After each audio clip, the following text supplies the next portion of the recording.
origins of psychological warfare were in Nazi Germany, and in the Nazi ideology, they had something that was called Weltanschauungskrieg, which means worldview warfare. The idea for them was imposing the Nazi worldview on the countries that they had occupied. The Americans picked up this idea, created an American version of it, and called that psychological warfare.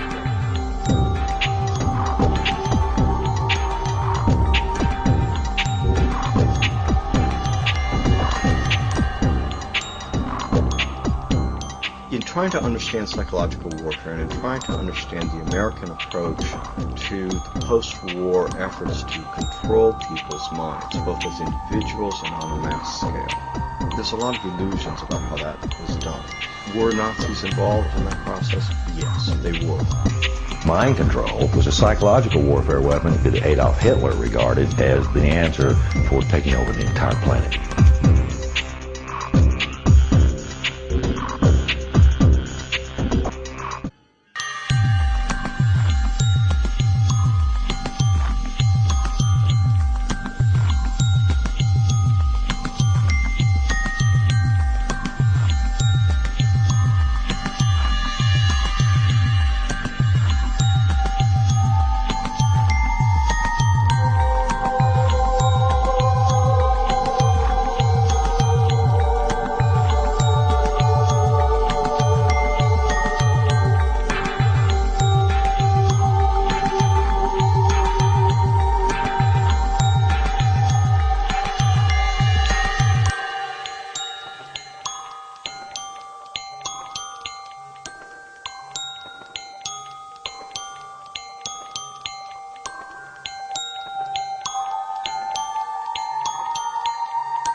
The Montauk Project, which was an experiment carried on at Montauk Point, New York, on the southeastern tip of Long Island, that's off of metropolitan New York, was essentially two projects. It was a mind control project where they did research on how to influence the mind of man using electromagnetics.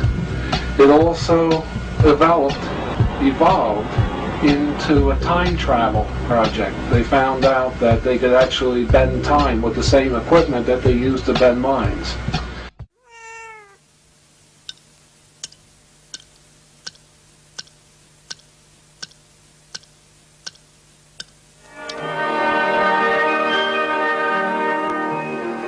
Moscow is in the midst of the last hours of summer. Brainwashing, hypnosis, and even surgical manipulation of the human brain has all been researched thoroughly by the CIA. To provide an objective record of a subject's behavior, she's filmed before treatment and again after treatment, and the two films placed side by side. Notice how the subject before treatment, in the picture on the right, holds onto the chair as she moves.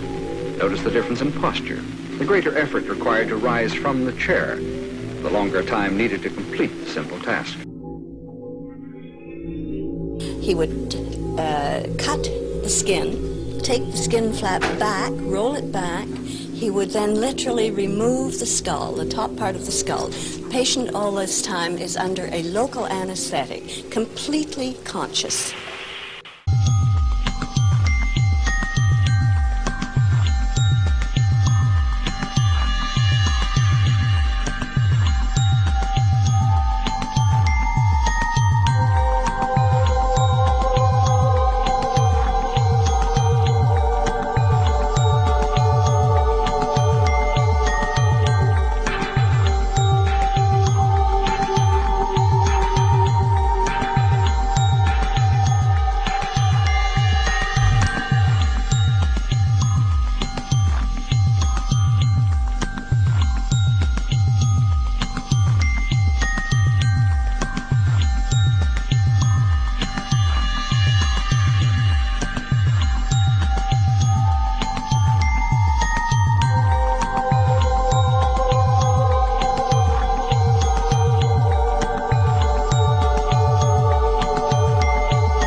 name for the mind control research in this country was MK Ultra. MK Ultra was one program of a series of programs that came out of the CIA to experiment with different types of mind control, using drugs, using electroshock, using insulin shock, and other techniques.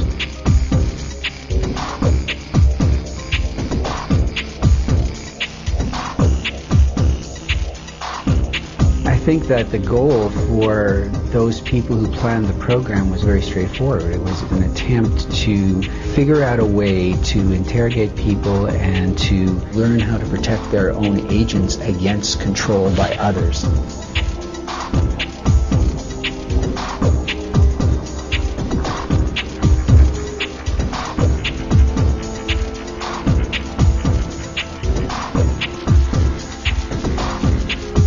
If you put someone in a position of being disabled by not feeding them or not allowing them to sleep or overwhelming them with sound, if you use massive shock treatment and you give people massive doses of drugs such as PCP or mescaline or amphetamines or LSD, and if you put them in periods of darkness where they can't predict from one minute to another what is going to happen next, so they're always dreading, there's no consistency to sort of what's going to happen, anybody can be put in a position of being open to brainwashing.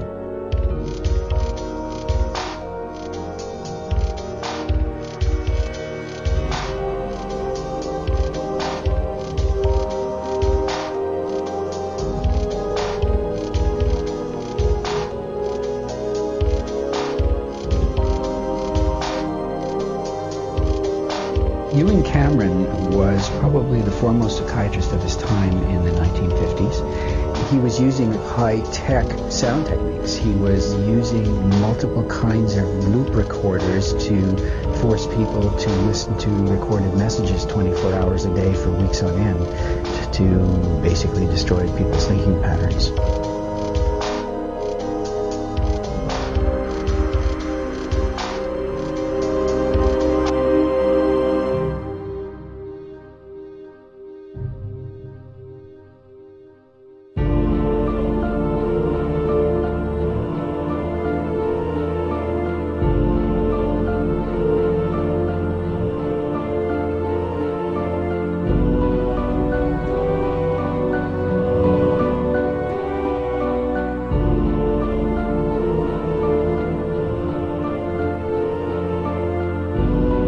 Look at the PET scans, they're different. If I try to impersonate a different persona while I'm getting PET scans, my brain will look the same. The programming is layered in, and this comes from another one of our books back there. Cisco did amazing drawings where she invited her different alters, her different personalities to work together on putting down on paper what they were seeing, because they had no talk programming.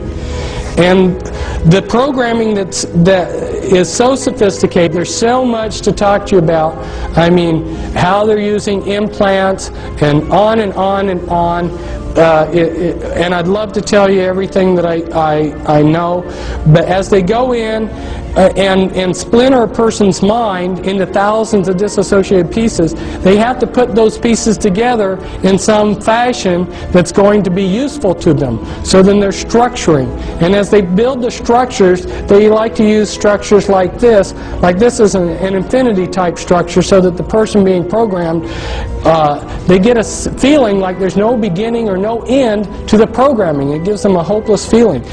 And then when the master finally, the programmer or the handler finally has finished programming the slave, he will have a 3-ring binder, a laptop computer with pages that look like this, and if he wants to call up a particular alter, he he would say, like Brown, Levi, 2003, 11A, Brown, Levi, 2003, 11A, Brown, Levi, 2003, 11A, that right there would be the access code to pull up a particular personality that they would want.